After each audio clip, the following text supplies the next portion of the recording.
Good evening, everybody. Thank you for coming to the very first episode of the Free State Podcast. My name is Brian Konkoski. I will be the host for this podcast. Brief intro about myself. I ran for office this past year in 2022 for Maryland State Senate. I have a wife. I have a kid. I am the chair of the Libertarian Party of Anne Arundel County.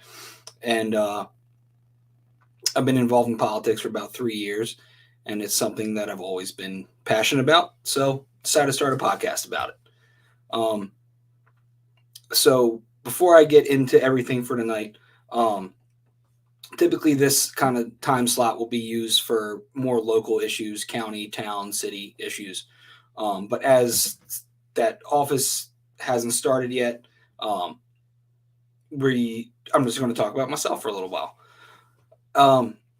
So I'm going to be starting my own business here soon as well, selling prepared food, which is an entire gambit of issues that you have to go through in order to get licensures and permits and ServSafe certifications and all that fun stuff. So I'll be carrying you guys along on that journey in that process, because I'm sure it's going to be a massive blast on top of everything else that you got to do.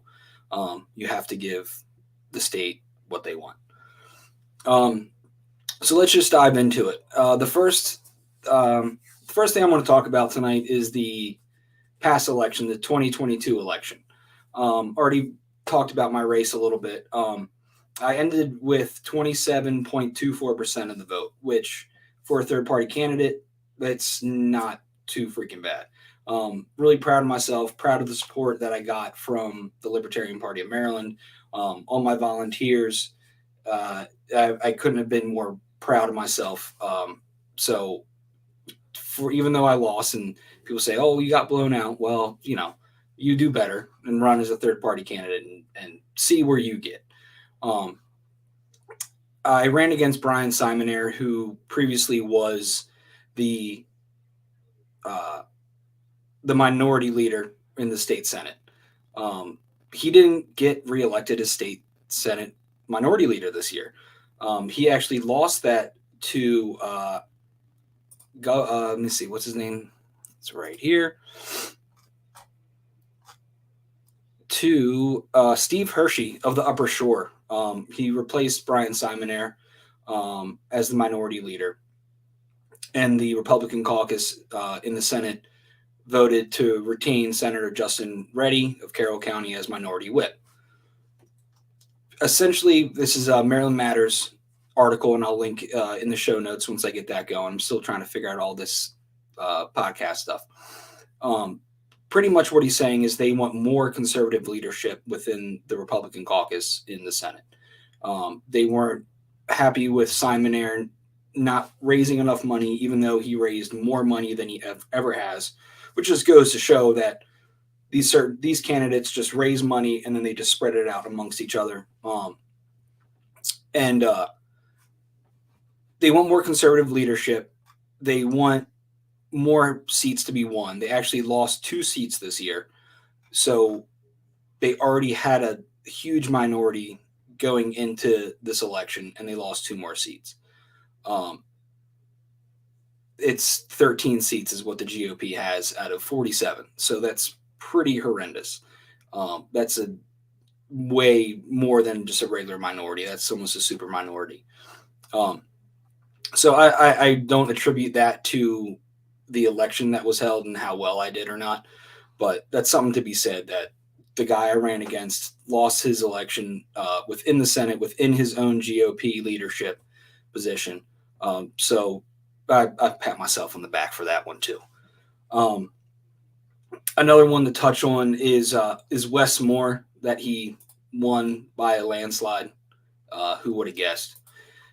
Dan Cox was pretty horrendous. Let's be honest. He thought that he was Donald Trump, and he thought he had the charismatic abilities of Donald Trump, but he absolutely did not. Speaking to a lot of people, knocking on doors and stuff, even Republicans didn't like Dan Cox. Even Trump people didn't like Dan Cox. So why he actually thought that he was going to win and kept saying that he was going to win is beyond me. So let's talk about Wes Moore here for a second. He's a hardcore Democrat, as most people know. And I have his website up right here. I'll put that in the show notes as well, just in case you can't find it, but it won't be hard to find. As I was reading through his website when I was doing my show notes, getting that prepared for the show, the one that really stuck out to me was his economy plank. He pretty much wants socialism in this state. He says, West believes that no matter where you start in life, you deserve an equal opportunity to succeed. A job you can raise a family on, wages that reflect the dignity of work, and the chance to create wealth for you and your family. He continues on to saying, economic opportunity is readily available to some and dangerously absent to others. No one knows better than Wes. His website's in the third person, which is kind of weird. Who understands firsthand the struggles many Maryland families face and has made creating economic opportunity the central mission driving his candidacy for governor. That sounds great. That sounds like he wants to create jobs. He wants to bring more business to the state, which obviously everybody wants to. But if you keep scrolling down, he wants to create an inclusive economic growth, which is both personal and professional. He goes on to talk about his role as a CEO in one of the nation's largest nonprofit organizations, exclusively focused on ending poverty and creating economic advancement, which he became a millionaire off of that job. So how much does he actually care? We've all heard stories about his book and him talking about people in his book, and he did not give any money or anything to the people that he talked about that were subjects of his book. He's a grifter by definition, in my opinion. And he's going to turn Maryland, his goal is to turn Maryland into another California. We see what goes on in California. They have mass exodus of people leaving California and taking their bad policy with them to states like Texas and Arizona. So good luck to those people. We'll have our own battle here. Now on to what's coming up in the future. We have the 2023 Maryland legislative session. It runs from January 11th through April 10th. So this is about 90 days of hardcore legislation where they average a little over 100 bills in this time frame, which is just completely ridiculous. The fact that they can read these sometimes 100-page bills and pass them, and if you look at when they get passed all in one day.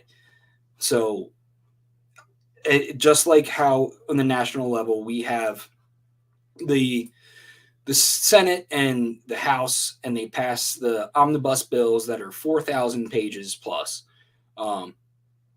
Our legislation does it too, just on a smaller scale. So I just want to go over the process of how bills get introduced and get passed in the state Senate, in case you didn't know.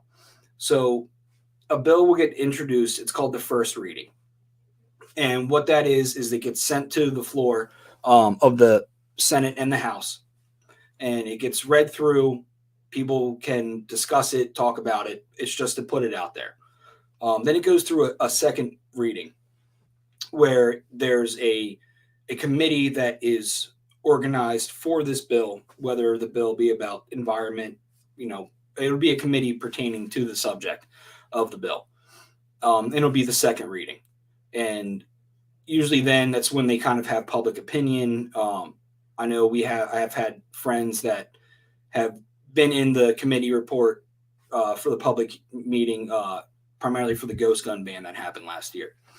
After the committee report, it'll go to the floor, and this is when it gets voted on. This is when the backdoor deals are made. People talk to each other behind closed doors, closed meetings, and they decide if they're going to agree to it. What kind of people are going to do what they need to do, and what they're going to do for other people to vote for this bill, even if they don't fully agree with it.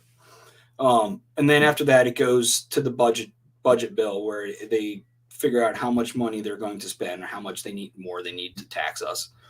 And then if there's any vetoes, then that's the next process, and then it kind of goes back to the floor. If it gets vetoed by the next legislative step, which would either be the Senate or the governor, then it goes back to the floor. They vote again. They make amendments, stuff like that. So it is a process to get bills passed, but they just ram them through year after year after year. I would encourage people to watch those sessions when they are live.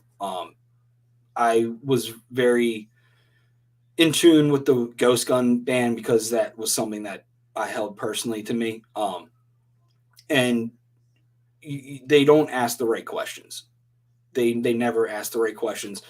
The Republicans who were against it were, I can't think of anything specific right off the top of my head, but I remember them asking just god awful questions.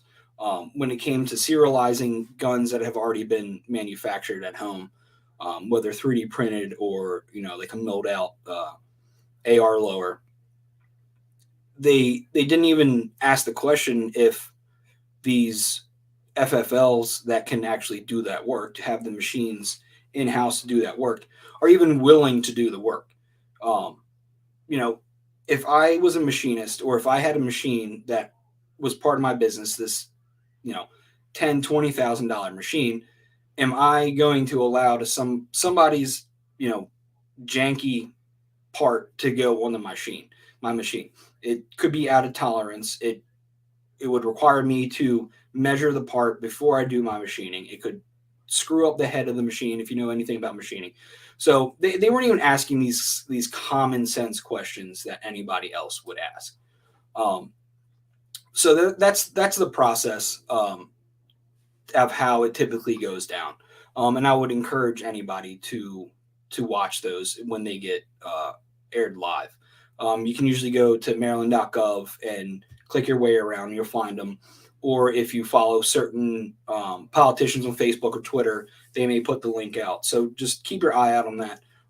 So starting next week, we should start hearing things, bills being introduced, things like that, discussions being had, and then the option for public opinion on some of these bills, not every bill. So coming up in this next legislative session, and these are kind of the bigger bills that most people are going to have their eye on. And this comes from the Baltimore Sun. I'm going to post every article that I use in the show notes once I get them. And I will post the archived version of these articles. So there's no paywall. Most of these outlets have some sort of spin on everything. So if you don't want to support them, you shouldn't have to. You shouldn't give them your traffic, your click traffic, if you don't want to. You definitely shouldn't have to pay for it. If it's that big of a deal, it shouldn't be through a paywall. So I will post all the archive links to all these articles that typically require a paywall, like the Baltimore Sun. So the big one that everybody's excited about is that cannabis got legalized in Maryland. We voted for it unanimously. It was something like 73% or something like that it got approved for in November. So what the legislation is going to have to deal with this session before it gets completely legal on July 1st is how they're going to regulate it, how they're going to set up taxation, how they're going to set up these businesses, and what they are going to require from these businesses in order to get legal with the state. So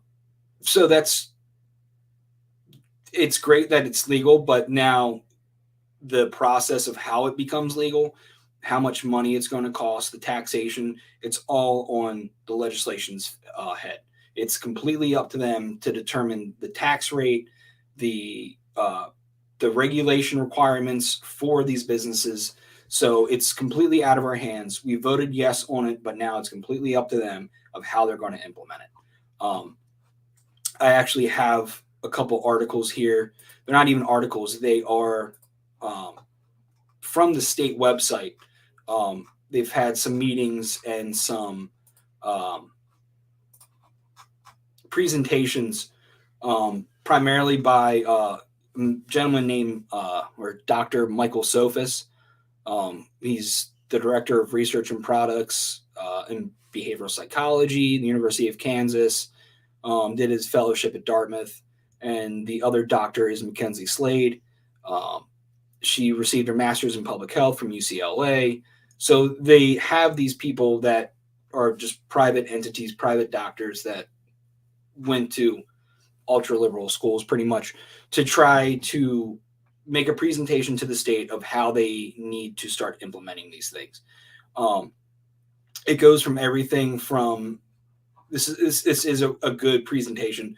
The amount of Marylanders screened, what they are expecting as tourism just for cannabis tourism, which is they anticipate 22% increase in consumption by tourism. Monthly projected sales, which if when you look at the article, it's a pretty hard line up, which is to be expected.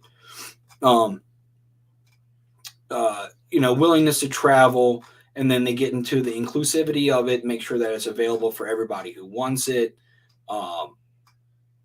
Driving under the influence. Like it says right here, 7% of cannabis consumers report having driven under the influence in the past month, averaging 11 days per month. Problematic cannabis use, whatever they determine as problematic cannabis use patterns. Cannabis use before and during work, which they say is 36% of people do that. And then they go into the pricing of what they think is good. Based off this presentation, we're looking at about $10 per gram for flower cannabis. And they're expecting, I had it right here. Where'd it go?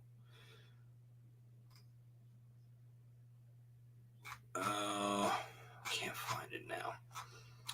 But they're expecting here we go.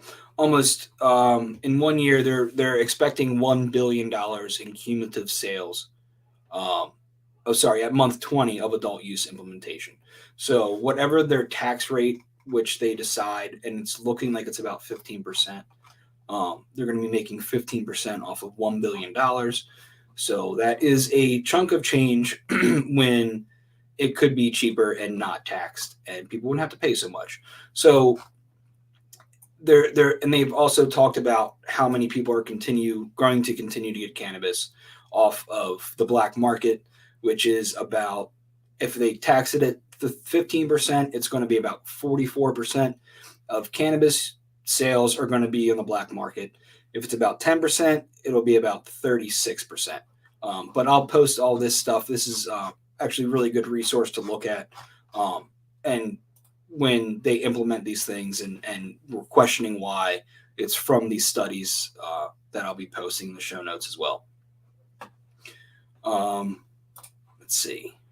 What else? Abortion rights, which is kind of crazy because we have some of the strongest abortion rights in the country.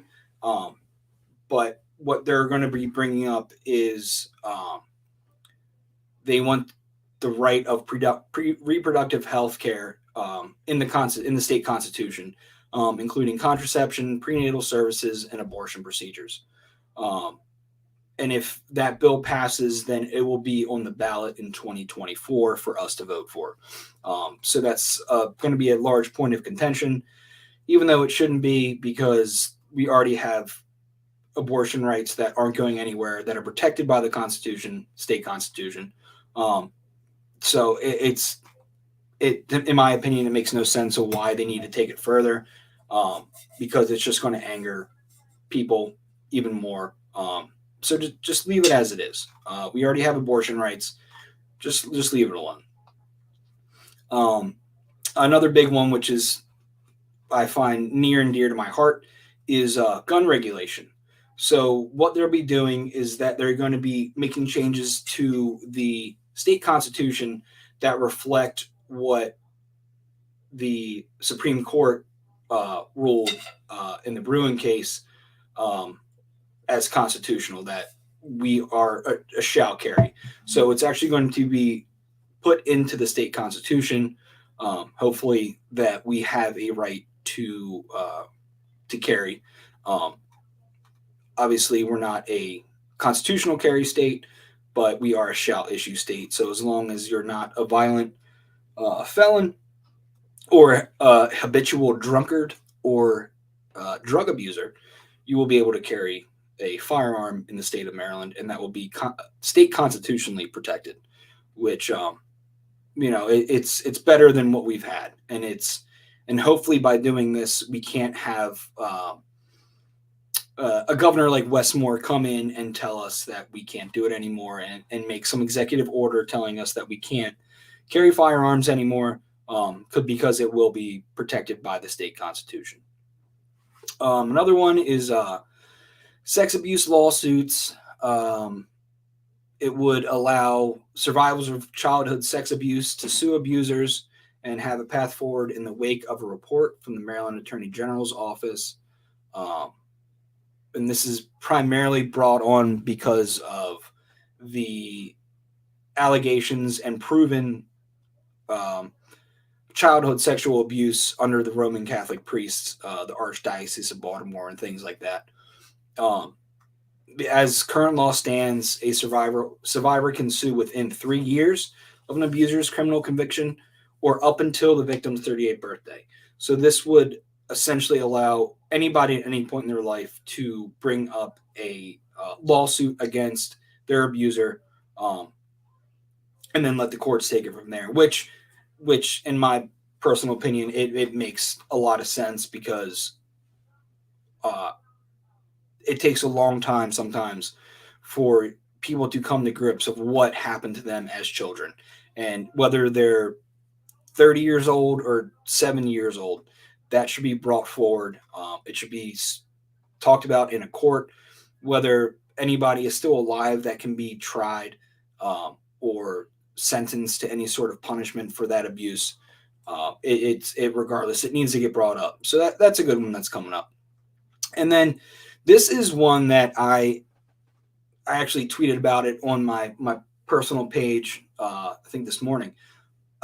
In 2022, the legislature passed a bill to implement up to 12 weeks of paid family and medical leave for most Marylanders. Lawmakers need to settle how to split contributions between employers and workers to a fund that will pay for the program, and decide when workers must start to pay into the fund before the policy goes into effect in 2025.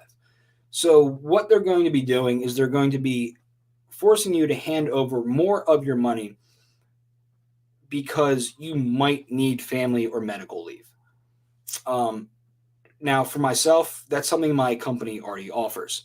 And the way that they offer it is you have a certain amount of time that you get your full pay. And then after a certain amount of time, it goes to half your pay. Now, you can use your paid time off that you've accrued, and you can get your full pay if you have enough PTO. And that's something that you should be doing anyway. You should be putting your PTO away if you don't need it, and save it for situations like this. So what this means is that we, as people who don't plan on using this, or are already in the process of saving up PTO in case a situation like this comes up, we're going to be forced to pay more money into a program that we may not ever use. A lot of people my age will know how that feels with Social Security, because we're probably not going to get any Social Security. So that's some of the bigger points that are coming up in the next legislative session. There's obviously a whole lot more, and I'll be talking about those as they get thrown onto the floor. But those are the big ones to look out for.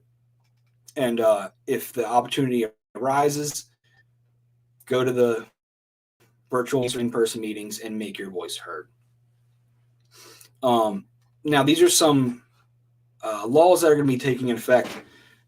Some of them starting or have already started, and other ones are going to be started later this year.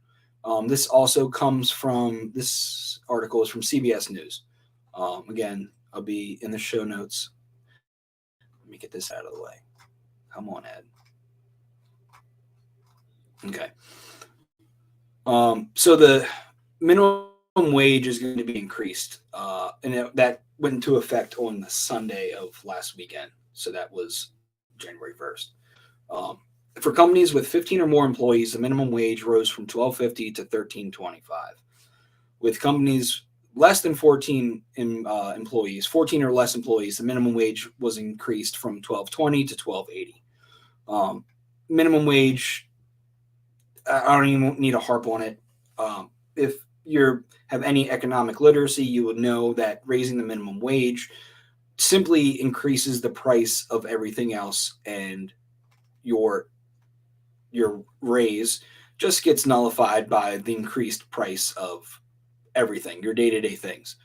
Look at eggs right now. You want a carton of eggs, a dozen eggs, it's $5, $6, $7. Sometimes even higher if you don't like the abused chicken eggs. If you like the free range cage free eggs, you're talking $8, $9 sometimes.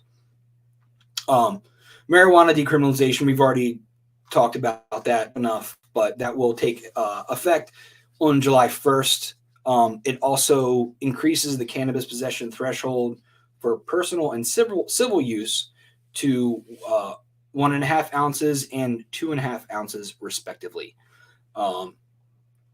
It also is going to require the Maryland Medical Cannabis Commission, MMCC, to conduct research on how cannabis use patterns, frequency, and dosing impact general perceptions of cannabis among individuals in specified age groups, pregnant women, and breastfeeding women. It also requires them to conduct research on incidents of impaired driving, arrests, and accidents related to cannabis use, which we touched on earlier, and a good bit of that information is in that presentation that will be in the show notes. This next one,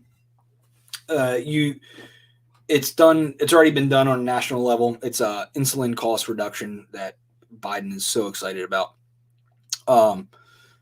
It will HB 1397 says insurers, nonprofit health service plans, and health maintenance organizations must limit the amount of a covered individual is required to pay in co-payments or co-insurance for a covered prescription insulin drug to no more than $30 for a 30-day supply to $30 for a 30-day supply of medicine. So again, that's just what Biden was going on about the $35 cap. In Maryland, it's going to be a $30 cap for a 30-day supply of insulin. Another one is Medicaid dental coverage. So dental coverage will be covered by Medicaid now. So more money that is going into a system that more than likely you will never use. So that's all good, fun, socialist stuff. So that's the big thing about local right now. Like I said, I plan on going more in depth with more local issues at the beginning of the program.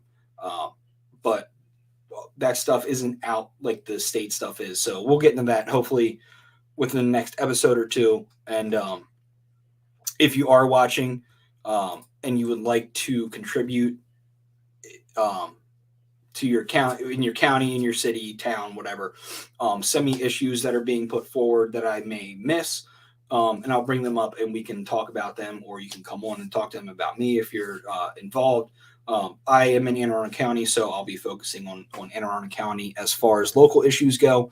So my friends in Baltimore County, Baltimore City, Hartford, Howard, Montgomery, Eastern Shore folks, if you have an issue that is being that is coming up in your local council, bring it up to me. Send me the docs, and we'll talk about it.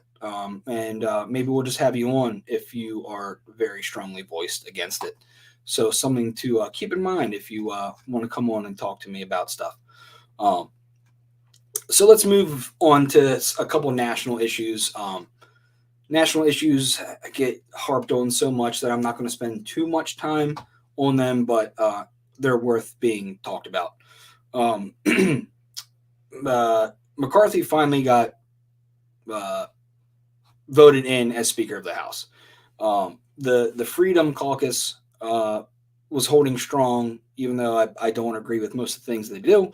But the gridlock in the state or the federal Senate was amazing. I loved it. Or House, sorry. Nothing was getting done. No, they couldn't spend any more of our money. They couldn't spend more money on Ukraine. It was great. It was a great 3 days. So let's all cheers to those great 3 days of nothing getting done and the complete gridlock in DC that had happened. And hopefully next time it'll be more than 3 days. When I originally wrote my show notes the other night, McCarthy was 12-0 when I wrote this.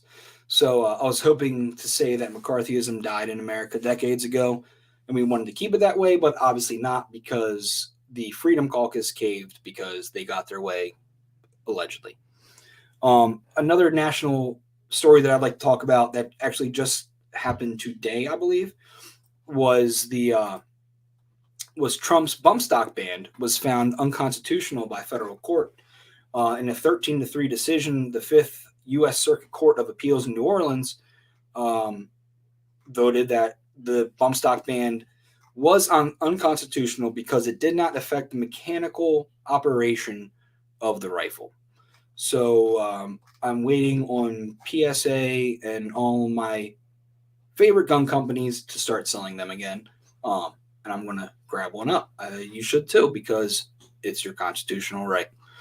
And if you don't know about the bump stock ban, allegedly it was used in the Las Vegas shooting a few years ago, where a lot of people lost their lives, and they said that a bump stock can make a semi-automatic rifle shoot almost like fully automatic at the rate of speed of fully automatic, which is pretty much bullcrap. There's other ways you can replicate that without even doing anything. So I'm not going to go into that in this show, but it's a bunch of BS that it shouldn't have been banned in the first place. Trump wanted to take the guns first and go through due process second. So I'm glad to see that this ban was overturned, because frankly it was unconstitutional, and it shouldn't have happened in the first place. Just a couple of points of news. The way I'm going to do this, it's going to be a mix of local and national news. The first one that I have here is there's a mass shooting. They actually finally called one of these shootings in Baltimore a mass shooting. It was a mass shooting off Edmonson Avenue, where 5 teenagers, well, 2 of them were 18, but 5 teenagers were outside. They left school and went across the street to a shopping center, and 5 of them were shot. One of them died. Deontay Dorsey, he was a sophomore at Edmonson West Side High School, which is a technical career high school. So they have the issue and the challenge of keeping track of students, because they do leave for work experience during the day. So students are constantly coming and going from the school to either their job experience or go to a different building of the high school, depending on what they are studying. And when I first heard about this and was listening to the press conference, one thing that stood out to me was Brandon Scott was blaming the business owners of it was a Popeyes where they were shot behind. The owners of these Popeyes, because one, they were changing hands frequently. The owners were changing hands. And then they were selling to minors during school hours. And there's actually a policy in place in Baltimore City that prevents businesses to selling to I think it's anybody under 16 years old from selling them anything, whether it be a soda, a snack, or Popeye's chicken. Um, so he was blaming the private business owners for not doing their due diligence to prevent these kids from hanging out around their business, as opposed to blaming the Baltimore City policies and the police for not doing their job, and knowing that this is a thing that goes on and not being at the right place at the right time. Um, the police anywhere have a history of not being at the right place at the right time, and it usually ends in death, which it did in this case. Um, and you also have the um, let's see, let me find her name. Um, yeah, Joyous Jones. She is the secretary of the Edmonson Village Community Association, who lives in the community, obviously, that where this happened, and not only blames the private businesses, but also blames the school system for not keeping track of these students, which is refreshing to hear somebody who is blaming the school system for allowing things to happen to our children. Um, and I don't like to attack teachers. One, because my wife is a teacher and I know how hard she works. And two, the teachers are put in these systems that don't care about the teachers, they don't care about the students. They only care about the administrators and lining their pockets and the executives that are in that administration. Um, so it was refreshing to hear her talk about blaming the school as much as the private business owners, unlike Mayor Scott, who just blamed the private business owners. So Mayor Scott, do better. You're smarter than that, I think. Um, and then we all kept hearing all week about this bomb cyclone that was coming to California, and they said it was going to cause uh, mass flooding and all these crazy issues, which it did. It did cause some issues. It ended up leaving, as of 2 days ago, it left two dead, high surf, heavy rain, couple mudslides. So it wasn't as bad as they were saying it was going to be. The hype, it didn't live up to the hype, let's say. Um, but two people did lose their lives. And sure enough, this will be blamed on climate change. So, just put another one up for climate change. If bad weather happens, it's always climate change. So that's all I have on the docket for tonight. I'm trying to keep the show under 45 minutes.